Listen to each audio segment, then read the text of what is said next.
They say the plague doctor's mask protected them from death, but the truth? It was a horrifying illusion. The year was 1665.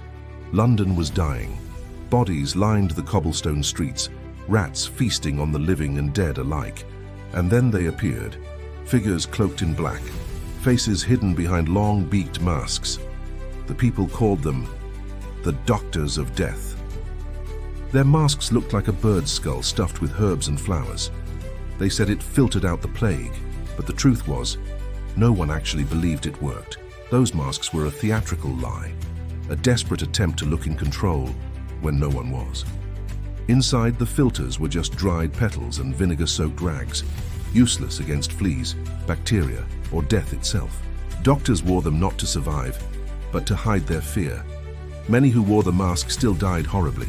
Some were found collapsed in the streets, the mask still on their face. Worse, some didn't even wear it during the actual Black Death. That mask came decades later as propaganda. Artists and playwrights romanticized it, turning horror into a symbol of science versus superstition. But history lied. The famous bird mask wasn't a hero's tool. It was a costume for a funeral that never ended. In reality, most plague doctors didn't even treat the sick. They counted bodies and recorded how many still lived. They walked through cities of death, covered head to toe in waxed leather to avoid miasma, the foul air of the dying.